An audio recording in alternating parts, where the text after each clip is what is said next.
Hey guys, this is the Blue Collar Future Podcast. I'm your host, Jaden Robison, with co-host Jesse Demler. Jesse, what's up? Hi, boys. How are you, man? No, dude, another day. It's been a crazy week. Getting that Yeah. backsplash done was nice. Yeah, I bet. Yeah. And you did it with minimal mess, dude. Like you got it out of It, there good. dude, it took so long that way. Yeah, Like, I'm sure. like I wish that I don't know. It's kind of nice the fact that I've done masonry projects. I mean, stone masonry stuff only inside. So I've had to like be creative on um not making a mess. But Yeah. I think about how much of a pain it is, and I'm like, man, that would be so nice to just not have to worry about that and just, obviously do it on the exterior where most people do. But Yeah. yeah, it's all right, whatever. It took forever, but I was glad to have it done. Yeah. And Yeah, that's why I tell you I don't like being in people's houses. yeah, well, people like to pay that extra money, I think. But That's fair. That's fair. yeah, guys, we're doing Q&A today. So we're probably going to do a couple questions and then we might talk about some other random things. But yeah, we'll just go right into it. Beautiful. So yeah, we have a question for Jesse from one of Jesse's guys that works with him. And essentially the question is being in the industry for as long as you have and fighting the daily battles of becoming a young foreman, which obviously is a struggle in itself because there's those older guys that don't like to listen to. Mm. What are your top three essential pieces of advice for a younger person blazing their own trail and in line to become a young foreman as well? Three pieces of advice. I guess out the gate, the first one was like I to begin my career in this, like I was made to start at the very bottom, right? So like I was, the kid walking around the job site trying to keep everything clean and things like that. Sorry, I got the pup at the door. Come here. Hey. But, I was walking around the broom. I was doing all the, like, just, kind of bitch work. And then, you have to get good at that. And then you move up into learning how to mix mud and tend the masons and all this stuff. So, like, what it taught me and what my point would be is that, like, a beneficial point of your career is to be able to do everything really well, especially if you can do it better than everybody else. Because then, when it comes to the old dude that doesn't want to listen to you because you're 10 years younger than him, you can prove your point, if that makes sense. Like you could, or you've got the guys that like you came up with, if you're in my shoes, that watch me go from there to where I am now. And so what was done was my old man did it on purpose to make sure that there was like an amount of respect created from me. The idea that I respect every part of our job. And then as well, all those guys have seen me from the time I was 13 on site, working with them and trying to get better than them at everything or as good as them at everything. And I guess like being humble enough to learn from those guys and like step into that role and like, hey, I need to do this. I can't just jump to foreman, you know. So that would be the big thing. I would be like knowing how to do all the jobs, be willing to work to do all the jobs, because then you have that experience as a foundation to stand on when someone wants to, bark back or not listen to you. And then yeah, the rest, like I think humility is probably the second biggest point. Um, like those guys are still far far more experienced than you or I are. No matter what, like no matter how much experience I gain on site or learn from them, they're still 10 years ahead of me because they've been in it 10 years longer. So I think it's important to remain like even if you're the boss or the site boss or whatever it may be, it's important to remain humble enough to know that like those guys still know more than you. Like you are in a position to keep the job running and make sure everything goes well and to answer the questions and whatnot. But they still like if they say like, hey, this is how this is gonna like work out, or if they have that little bit of advice or like things like that, Don't just blow them off because you're above them, if that makes sense. Which I don't know, maybe you have the same because you more or less run the crews over there, right? Yeah, I mean, yeah, we pretty much are one crew, and Hmm. my dad's on the job, but he leaves. He's pretty much there to make sure our pour goes good. And Yeah, actually, there's been a lot of times lately he doesn't come. The only bad part about concrete is it's a one shot go. So if yeah, something goes wrong or whatever, it's like you're pretty much screwed. So that's a little harder to turn over the operations to somebody like, it takes to yeah, get to the level that we're at right now, it takes a certain amount of like control that is hard to let go of, right? So, yeah, for and sure. I see that like, and I struggle with that as well. But yeah, I for the most part, I'm kind of running our job like day to day. Hmm. And it's like working with some of the older people that come on the jobs. It's always been hard because um, like, a lot of them know what's going on, but also don't necessarily know exactly per day, per what you're doing, per requirements on the Hmm. job, like all that type of stuff. So I think what you said is really important. Having the humility to realize that people do know things, but also like you're kind of there to make sure it all goes right.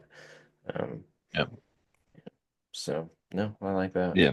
And then third, I would say there's the concept of responsibility, like accountability and responsibility, and that goes for both mistakes and wins, right? Like as far as I'm concerned, as the leader, mistakes are on you as the leader and wins are on the team, right? So like I say that because you see a lot of the people are like, "Oh, I built that." And it's like, "No, you didn't. You and 23 guys built that." Right? But in the same sense of like I'm the leader on site, so if someone goes and makes a big mistake, it's more on me than it is on him. Like he should know better. But chances are sometimes they don't. Like I have 6 apprentices, so sometimes they just don't. Or you have the journeyman that's doing stuff, or the guy that's been a career mason who thinks he knows better and like things go wrong. But like it was, I should have been there to, I'm there every day, so I should have caught it and, led him to the proper solution rather than letting him do whatever he was doing. So when I say like to be accountable and responsible for mistakes, that's on you as a leader. Even if you didn't make the mistake, even if you've communicated, like I think you need to accept those and learn like, okay, I need to be better about fixing that, or I need to take accountability and get that fixed. But then in the same sense of when it comes to a win, it's not like you as a leader didn't do that by yourself. Yeah. And obviously that's going to go both ways. So like there are, things that like you didn't really screw up. But like when it comes to the team wins rather than like I went or the boss built this or things like that. I think it's big to maybe that's the going back to humility, but to be able to point out, hey, we did that together, or like, hey, you guys facilitated that win, like you guys got that done. You laid the 23,000 brick in 9 days with me. I didn't lay that wall by myself, and so that's a big thing that I've tried to keep in mind is. Um, being responsible for mistakes and giving out appreciation for wins rather than keeping like it's because like the toxic situation is the other way, right? At least that's how I see it. Yeah. Yeah. I think there's something to be said about like being um, in that scenario, and especially where you have a lot of guys that do know what they're doing, Mhm. to be able to, as a leader, like let them decide things and do things and kind of oversee and just make sure that it is going correctly. Um, Mhm. even if they may be doing it in their own way or whatever. That's one part of what I've come to learn is being able to, instead of maybe like commanding or telling people like, hey, go do that, like asking them like, hey, do you think this is ready? Do you think that's Mhm. ready to be done? Like that type of stuff. Like, what do you think we could do right now? Hmm. almost having them make decisions. And then, like, obviously, if something's wrong, it's because you didn't have the full picture and you weren't able to see a problem and prevent it from happening. I mean, that's at the end of the day. And if it went right, it's on everybody for being on top of it. But like, Hmm. it's Yeah. a team effort. But if something went wrong, it's kind of on you for not being able to see that. And that's hard Right. if you're like so entrenched in this idea that you have to be like doing everything and have your Hmm. hands right in everything and controlling it all. And um, that's a problem that I've had is like going up through that, um, being kind of a younger guy on the crew that's trying to be better than everybody else. You kind of get that where you want to do everything, you want to be better, Hmm. do Hmm. everything that you can. And then you kind of get to a point where you're actually kind of leading the team and you have to do almost the complete opposite. It's like, no, you guys need to do that. I need to be able to step back and not have my hands right in this. So that's something I Yeah. still go back and forth with and struggle with. Um, is Um, like, yeah, because I've for so long, like you push and push and push to try to be better than mhm. everybody and do everything you can. And then it's like, you got to step back and then use that experience to be able to kind of overview the project. Yeah. I'm in the same boat as you with that one. Like I said, I have six apprentices, so there's things like I can look at a wall and like I love and appreciate every one of them, but I know like there's the situation like, hey, I can get that done in the amount of time that I needed it done, you know, and that's on experience and everything else, but it doesn't benefit me or benefit the team in the long run for me to continue doing it. Like sure, I can go throw 800 brick on the wall in a day, but like if that doesn't allow him to lay any, then what's the point? Because I can't keep doing that in throughout my life. The more experience that you let them have, the more that they can pitch in and help pull. And so I'm right there with you where it's hard to have spent my whole life trying to get ahead of everyone to the point where like I am the top. And then now where I'm trying to be the leader, it's you got to step back. I'm like, I can't, like, I could just step in and do it, but I can't.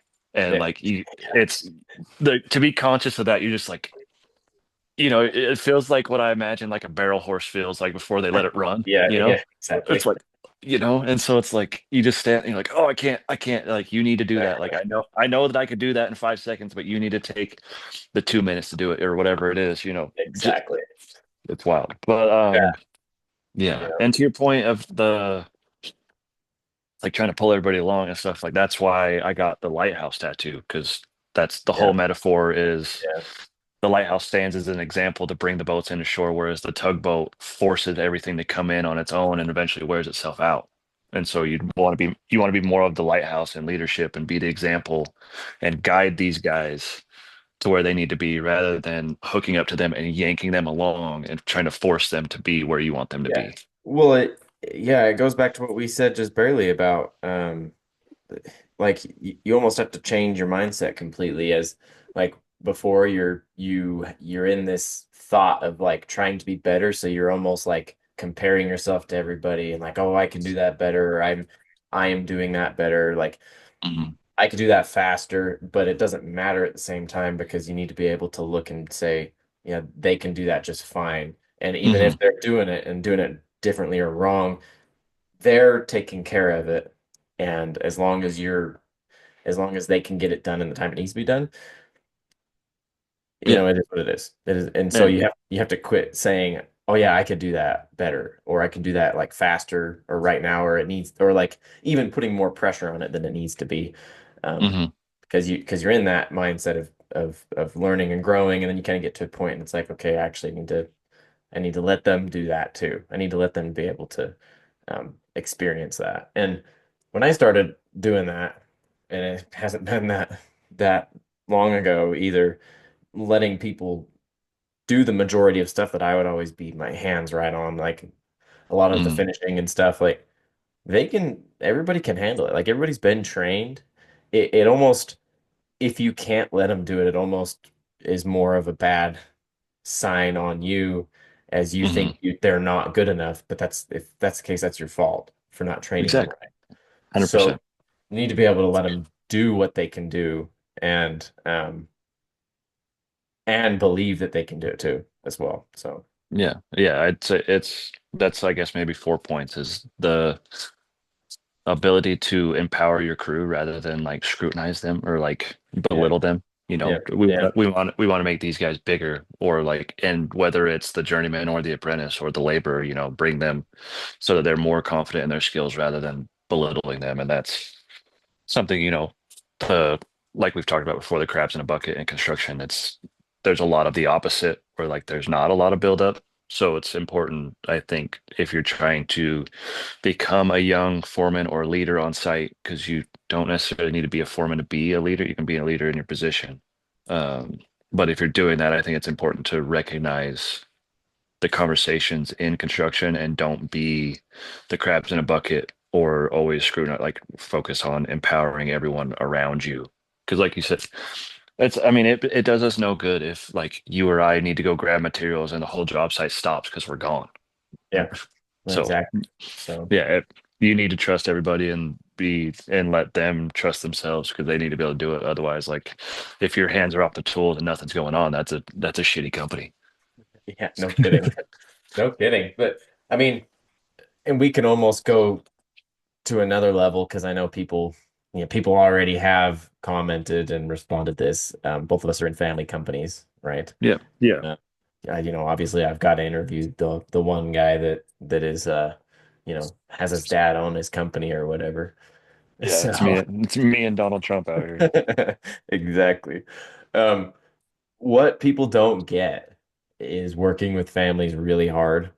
And I don't know of any people that are in a family business that are actually in like a foreman position that didn't Hmm. earn their way there. Like Hmm. people almost assume that because your family, your dad owns the business, whatever, that you'll just get to that point. But you can't be a good foreman without going through all those steps. And everybody knows that. And the people that just give their kids everything on the job don't have very good employees in their kids and they're not very capable. And like bigger companies, you might have the kids be in these positions that are like um management positions or whatever, but it's never Hmm. on the job skilled labor that they didn't earn, you know? Hmm. Like this doesn't happen that often. And when it does, a lot of times family, like the dad, the business owner's not even in the picture because it's a big enough company that he doesn't even run things anymore. Like, I don't know. It's interesting because people like to point that out, but I know Hmm. from personal experience and seeing people around me that I know, like they're nobody in a family business has it easier. It's hard. It's harder to work with people you see all the time and are close with because it almost makes like um stressful situations worse. 100%, bro. And that's Yeah. I've had like some of the younger guys at work ask, they're like whether I show up or when I'm leaving, like I still appear stressed. Where they're like, "Dude, we're off work. You're fine." I was like, "No, my phone doesn't." He has a direct line to me, Yeah, 24/7. Like I don't get away from this. yeah, exactly. Like it's not the same as if you had someone who wasn't in the family be a foreman. So Hmm. it's almost like more responsibility and more stress. But most of the time, people that are in a successful business aren't just going to give their kids these top paying positions just because they exist. They're going to make their kids earn it, and a lot of Hmm. times they're way harder on the kids than they are on the other guys, and it's just because they're family, they're their own children. So I've never really understood people like. I think that's just people bitter. I think it's maybe because we have the opportunity just to work just Hmm. because. But you can do that just about anywhere. And if you're working in a company where it doesn't seem possible, then you're not in a very good company. And that's just Yeah. the matter of fact. So Yeah. No, 100, and I've had people on my social media be like, "Oh, like it must be nice your dad gave you a career." I'm like, "He can give you one too. Like, show up at the gate at 7. Like, Yeah. As it's no different. It's not like there was a limited number of these things." yeah. As if you just popped out of the womb with a freaking work truck and, you Yeah, know, and yeah, and whatever. he magically like gave me all the skills that I have as a mason. Like, it's just outside looking, like you said, and it's Yeah. Yeah. more or less anything like that can be accounted to projection anyway. Like, it's if Yeah. someone has a problem within themselves, they're gonna display it. Yeah. But yeah. Well, yeah, like you said, I mean, the worst part about it is that anybody in these industries knows that you can't get skilled without like putting in the work. You can't Hmm. just you can't fake it. There's no faking it. So if a boss's kid is, a foreman and actually really knows what's going on and the job runs smoothly, like that's because they learned and they Hmm. put the time in as a laborer, and they probably have been working doing it since they were a kid, cleaning up job sites, like you said. A lot of laborers that start working for companies don't even do a lot of the menial stuff for as long as the boss's Hmm. kids do. Like a lot of times, boss's kids are coming to work from the time they're, like you said, 13 and not hardly doing anything for years, years and years. Oh And yeah. like me in particular, I didn't really get a work truck for a long time. He didn't just hand me all the stuff. Like I had a coworker that got a work truck. He bought Hmm. him. Um, had coworkers making more money than me for a long time. Like it's just weird to me because like I in my scenario, I never saw a favoritism towards me. It was always like I Hmm. think I was having to work way longer than everybody else and do way more, or like there's more pressure on me. And then if there was ever like a headbutting stuff, I still had to see him at home. It's like Yeah, yeah. it's it's I like it's just harder. I felt like it was harder, but Yeah. whatever. I think maybe that's where my ideation that like I'm responsible for the mistakes on site probably comes from, because you know, regardless of whether I've been the foreman or not, hey, you were there. But like, Yeah, and exactly. I'm not going to paint a picture that my dad's like this controlling asshole, because he's not. Like, he has his moments, like, but we all do. And I understand from a standpoint of like, I guess from start to now, like the plan was in place, like if I can accomplish these things, I can go there. Whereas like maybe for someone else, it's open-ended, you know? Well, I mean, it's maybe open-ended because not sure if they're going to stick around. Yeah. Know what I mean? Like, but it's also not sure if you're going to stick around either because there's also a strain of people that don't get involved in family businesses because it's harder, because it Yeah. feels it's just one more thing to have to worry about with your family members. Like a lot of people just don't want to do that, and it's Hmm. just an added level of stress and risk. So you never know if your kid's just going to be like, you know what, I hate working for you, screw you, you know. Yeah. Yes. So 100%. yeah. 100%. Anyways, I mean, yeah, I Yeah. mean, the only reason it would be not a direct path for someone else joining on is because it's like you can never be sure if someone's just going to stick around because there's always reasons for people to just, yeah, get pissed and leave or whatever. And Yeah. And same on the other fence. Like, you don't know if you don't know your boss, or like, you know, there's other, like, if you're working for a company that doesn't have that path, like there are companies out there where you could find it, where it could be like, hey, if you work hard, like, we'll give you the visual path. But it's not everybody gets that bill. So like, I could see where the disconnect would be there, like where it's like, oh, you got given a career, like maybe that's what it is. But yeah, it's all water off my back as far as I'm concerned. yeah. Well, it's interesting too because you got to think about what a lot of people want. A lot of people don't even actually want to be the foreman. They may think they No. do. They may think the Hmm. pay is nice. They may think it would be cool to have, be Hmm. able to run the jobs and whatever. But I think a lot of people get to the point where they need to improve themselves and step into that role, and then they don't because they realize that they don't want the added risk and stress of being in charge, basically. Yeah. So, And that's We just, we had that experience recently where the guy wanted all the benefit but not the responsibility. So like when things went wrong, wasn't his fault, right? But when things like he was the other side of what I was saying. So like things Yeah. are good, like, oh, I'm the greatest foreman, like I did that, like look, but things go wrong. Oh, it's because all these guys suck. Like, and Yeah. it's it's yeah. So I've seen it firsthand in the last couple months. But Yeah. Hmm. yeah, but yeah, to answer, I mean, the question, I think to summarize it is like be good at every job, be humble enough to respect those around you, um, and focus on being the leader. Like you said, you need to be the person that's capable of leadership. Yeah. Yeah. And that's hard in and of itself. A lot of people just don't want to put in the work. I think anybody could do it, but it's just people don't want to go through Yeah. that because it takes relinquishing control. It takes stepping back and realizing you're not, it doesn't matter if you're the best, actually. I mean, it Hmm. matters. That's why you are where you are, but it doesn't matter anymore because you're not going to be doing the work. You need to let other people do it. So, yeah, Hmm. a lot of people don't want to step into that. So, Yeah. Yeah. so well, let's But go on to that next question, unless you have anything else to say on that. no, no, we're good. I think if not, I'll hear about it tomorrow or Monday at work. Yeah. Um, okay. So this is a question I often think about too. Um, and I asked you a little bit earlier, but Hmm. so do you feel obligated to do side work? And how hard is it to balance the private jobs and relaxation? They said they're personally struggling with a balance of not wanting to do work on the weekends, but also finding it difficult to turn down how lucrative it can be, especially considering the economy right now.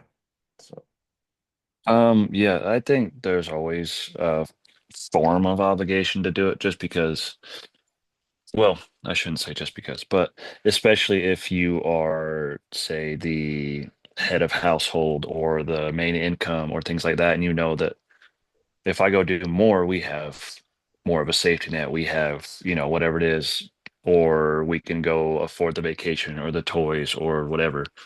But it's also the point of like, people remember when you were there, not so much the work that you did to fund all that stuff. And like some people do, don't get me wrong, like I remember as a child thinking about like I used to think my dad was Alan Jackson because he was never home. He was always working, right? So and he had the mullet and the blonde, and so like I thought my dad was Alan Jackson, but in reality he was just busting his ass to get the company and his family taken care of.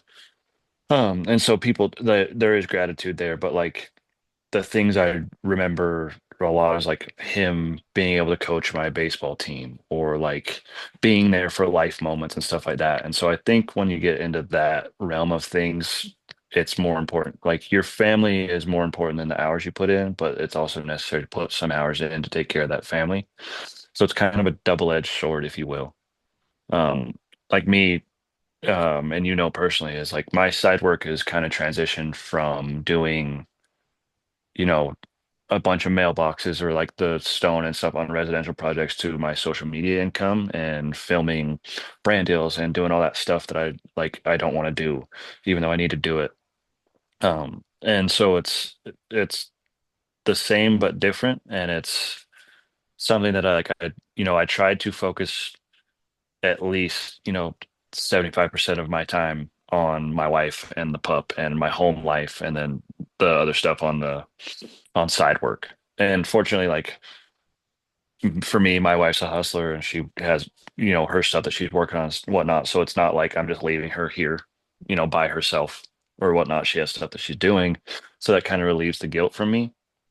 But there is times where, it's the money's out there and there's not a lot of tradespeople to do it. So it's like you can look at like, okay, I make my weekly income, but if I go work nights or weekends, I can go double or triple that just because I'm the skilled guy in the area. Like I'm the guy that's going to answer the phone and I can go do it. So I could sacrifice this amount of time for, maybe further down the road. But then I also get stuck in the of like, I mean, got to enjoy it now too while I'm young. So it's I like I said, it's a double-edged sword for me personally, and I'm sure it is for a lot of people.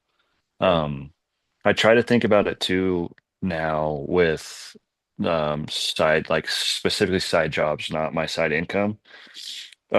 I like to use like I can use those side jobs to help some of the younger guys get ahead because I can book, I can do the quote, I can make sure that it run like just like I'm doing at work on a side job, and then they can go like spend the time to hone their skills, make a little bit extra money for themselves, because they're coming up. Whereas I'm still like hungry and trying to like there's 100 things that I still want out of my life, but they're down like where I was when I was trying to buy a house and trying to get married and do all that stuff. So if I can provide that outlet for them, I try to think of it that way. Like I don't have to go spend 3, 4 weekends in a row. I could just take 3 or 4 of those guys and go get it done in one weekend and still I make significantly less, but it helps the whole team.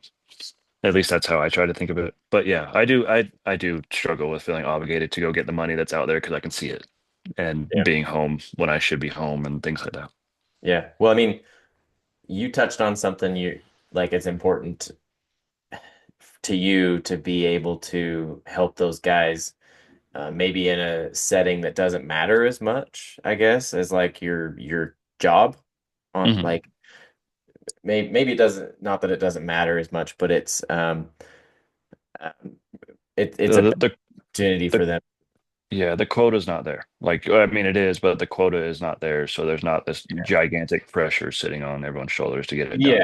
yeah, like it's just a smaller scale, easier project that maybe you can let guys try on and Hmm. just Hmm. do. That's an important thing, a shift in mindset that you need and what has helped you be a foreman, I think. Like what we talked about earlier, wanting to help the guys figure out how to do things and teach them.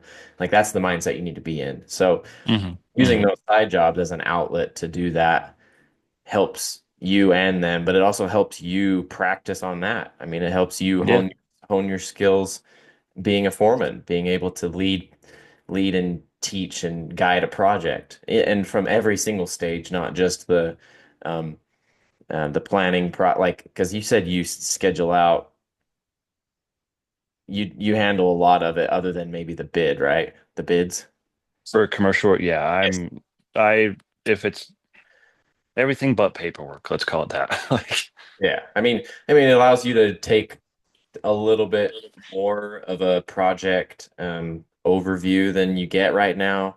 Allows you to hmm. help maybe step into a more of a, or I mean, step back a little bit more and let those guys do stuff. Like you can use those side jobs to further your skills, sure. And maybe when you're starting out, you need to do them yourself or Hmm. try to like really work on your skills. But then you get to a point where you need to work on different skills, and doing it your own doesn't really help you anymore. And if you don't need like, you know, all of that money, it's better to just get it done quick and then allow everybody to kind of, take a piece of the pie essentially for in the knowledge and skills aspect and the money aspect. For sure. Yeah, that's a good point. That's definitely in retrospect thinking about like I mean side jobs are like you said, it's important. I think once you get to a point where you have enough skills that you can go take on a side job, and I don't recommend doing it any sooner than that. Like I know that there's people that go do shit just because they see the money, but and Yeah. don't have the skill because I get the phone call of how do I fix this. But um I think once you get to that point, it's important to like to take those on because like, oh, I know I can go build the mailbox or the wainscot or pour the pad, and like I know I can do that, but I think it's important, like you said, to go out to hone the skill of like to become able to fix your own problems. Because on a side, no one's your journeyman's not there to come help you, or maybe if you bring them along and cut them in, they're there to help you learn how to fix those things, or plan ahead, or prep, or solve whatever it is that you need to become a journeyman, stuff like that. But I would say I learned a lot when I started taking those side jobs and like becoming, I guess, in the sense of becoming self-sufficient. And like that also carries into work because you see the guys that do side jobs that are like they're not afraid to go like help themselves stay busy at work, almost, if that makes sense. Because you see them, they're like, oh, I know, like I've had to get my own mud before because I was doing this stuff by myself. I've had to like get my own brick before, like set up my own scaffold or things like that, versus the guy that's just there to do the one role at work. Yeah. Um, you see the mindset shift, and I think, yeah, I do think it was important. Once you get to that stage in your life to go take on a couple of those things and learn how to solve your own issues and whatnot, if you can. If you're, whether you're the young guy that's whether he's single or trying to set his family up, that's a good spot to go and make the money. Take if you can take a journeyman with you. Most of the time, they don't want to do stuff on the weekend because they've put their body through it and time through it. But if the guy is there that's willing to at least make sure you're going to get it done correctly, bring them in, cut them in. That's another great way to do it. And then once you get past that position of being the guy to help bring in the kids, not kids, but younger people or the person underneath you and like helping them get their foundation set. And so, it's all a rising tide raises all ships in that situation, I think. Yeah. So essentially, we're saying we feel fairly obligated at certain times to take on this. Hmm. Um, from a financial perspective, I think everybody does, like you said. Um, and I don't think that necessarily means you have to, but I Hmm. think maybe you do. Maybe there's a point where you do have to. But if you don't need to, you don't absolutely need the extra money. I mean, I don't think you should feel obligated to do it either. So I think it's more important to look at it from a building your skills. Um, I mean, adding projects under your belt that you can call your own, that type of stuff. I think Hmm. there's a sense of obligation in at least one way or another for everybody to do it.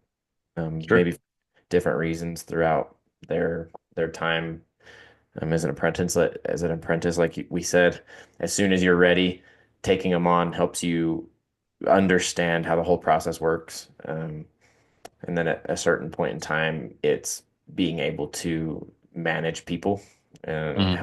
helping you be able to manage people. So I think there's really important parts about the side job that can help further your progress in your job uh, Yeah. as And well. yeah, and that's, I guess, in another point of like the obligation is there to go make the money and do the things and hone the skills and whatnot, but also like I am a very big proponent of like there's life outside of work.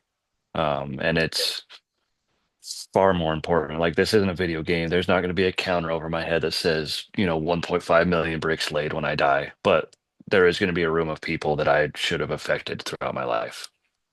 So, and I can't, whether I can do that at work or not, but like the people, you got to go build your memories and stuff, and that's important. And enjoy your life if and when you can, Yeah, and be present. Like there's times when work is what you got and what you're doing, but it's just as much an obligation to be present and enjoy the life that you're trying to create as well. yeah. I mean, we talked about this in one of the other episodes where there's seasons for everything.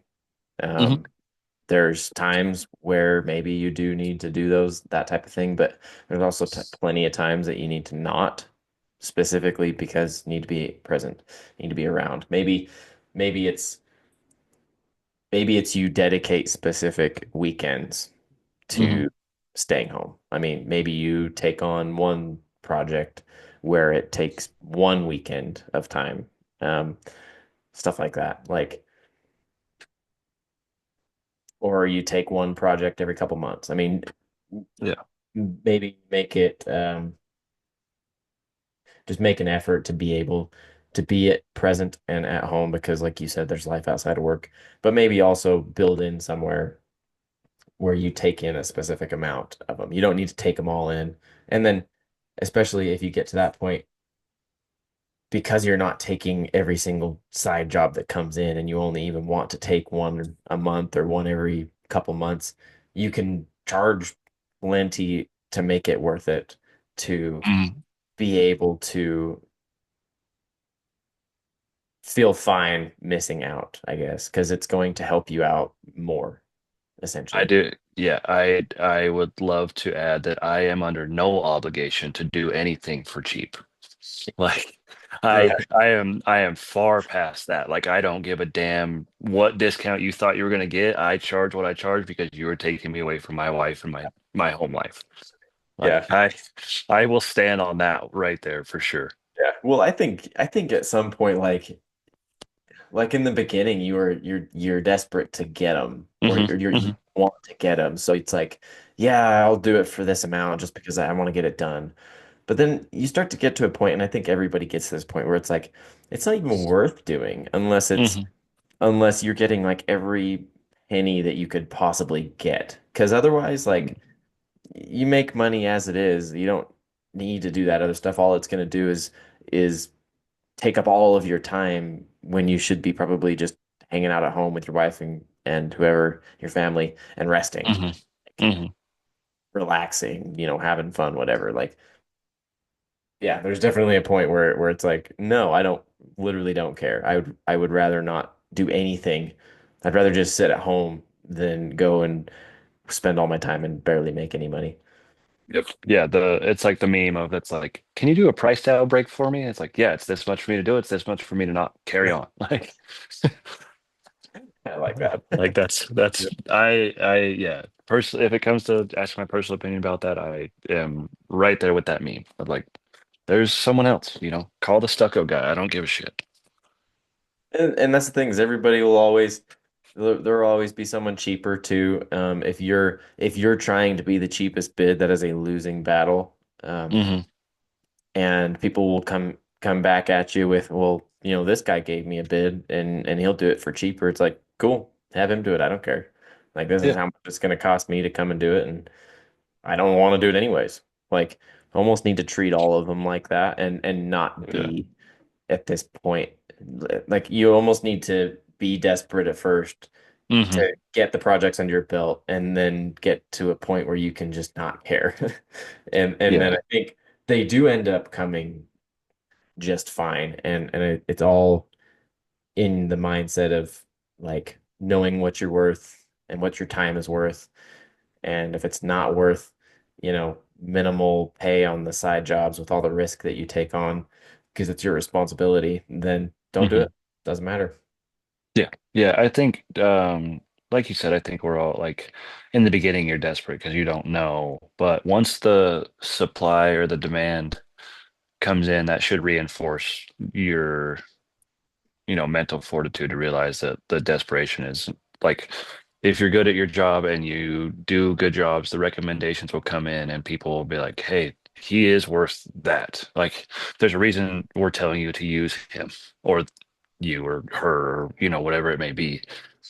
But like you said, I think in the beginning, yes, the desperation's there, but once you can validate yourself and like, okay, the jobs are there, I did a good job, you should step out of that. And yeah, it's not like we can charge every single person $100 a square foot, but you got to know when to do it.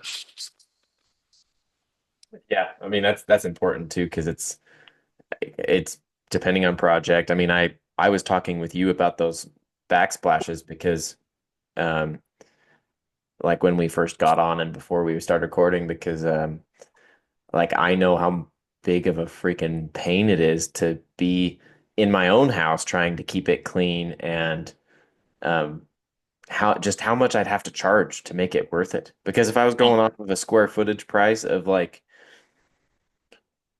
what you could charge for a bigger project, it wouldn't even Mhm. be worth getting your tools out because it No, takes, you would have got smoked.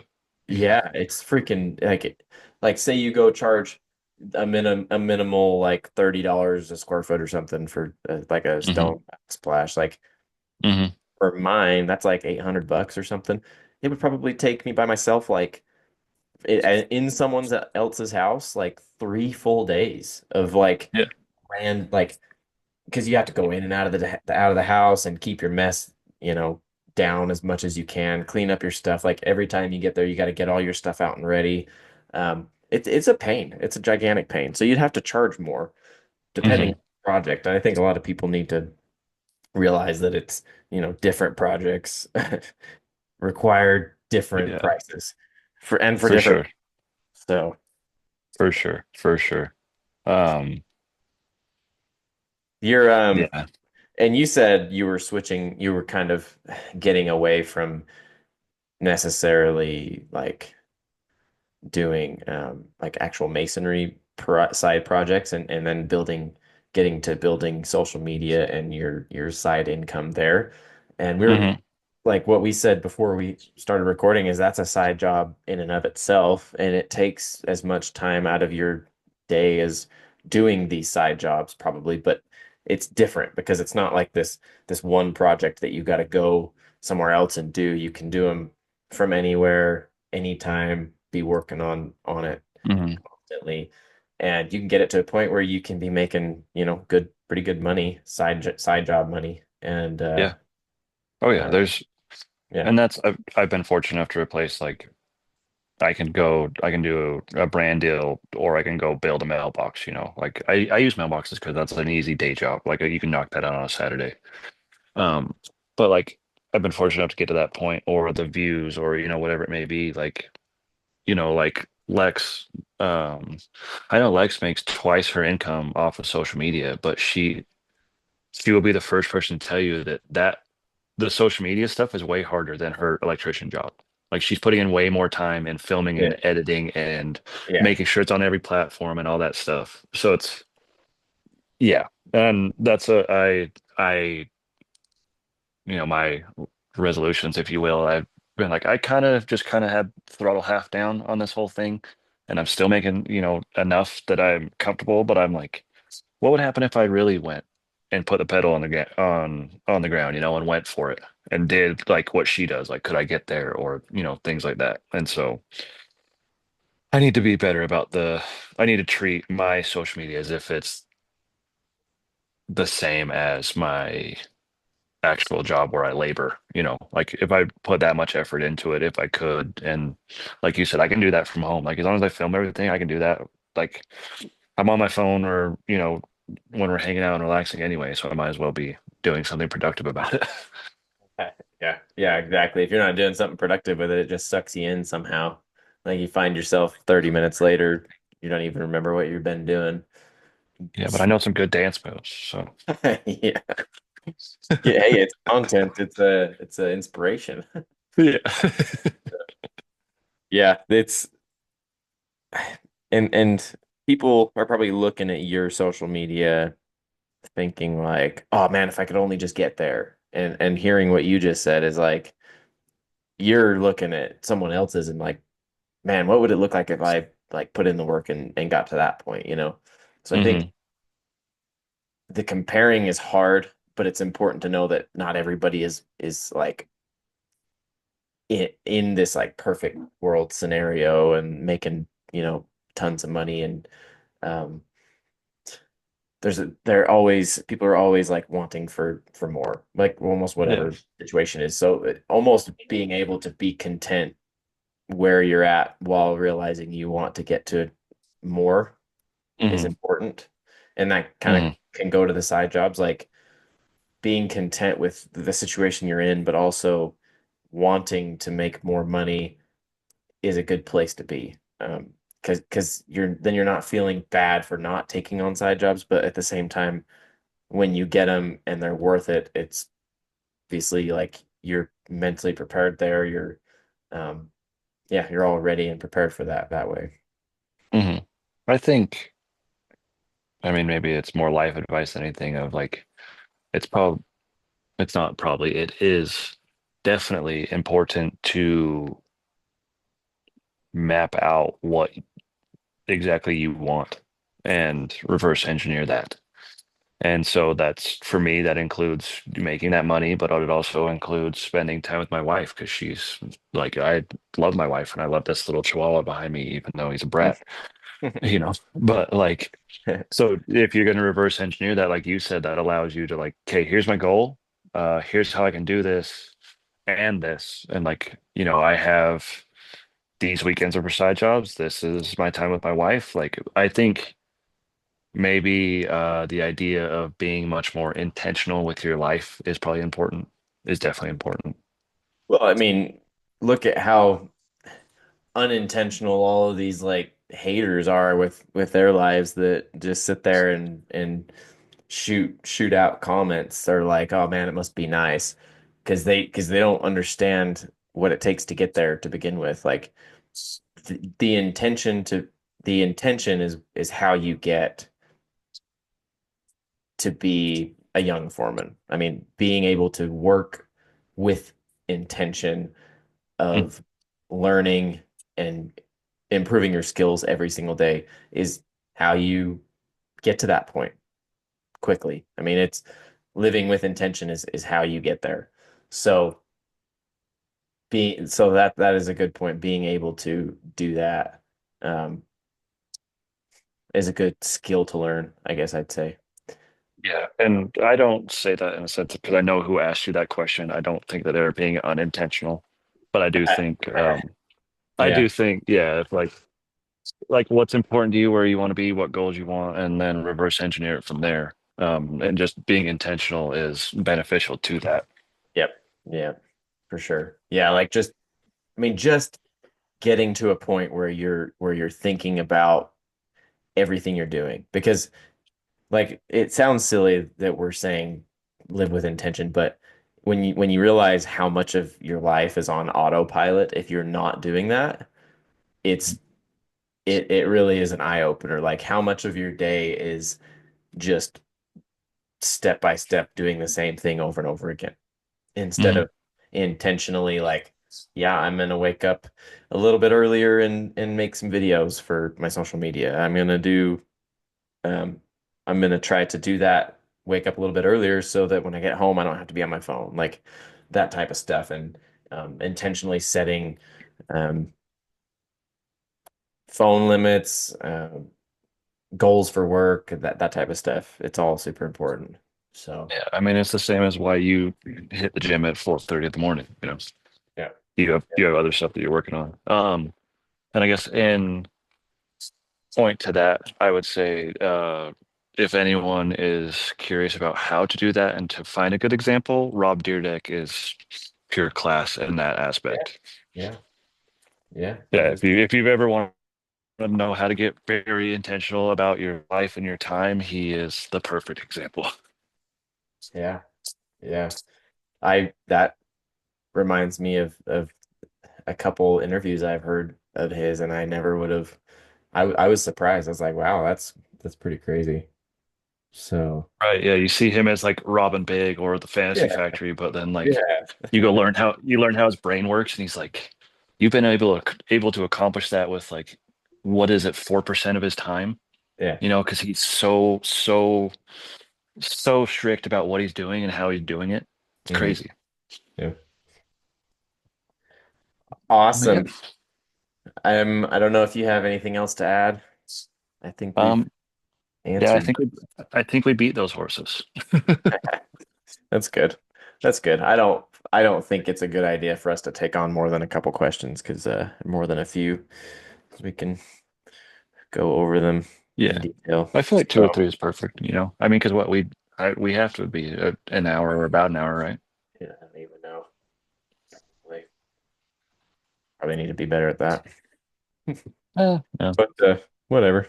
People listen, they'll listen. Yeah, Yeah, awesome. exactly. Well, guys, And if you we'll don't listen, I don't care. facts. Facts.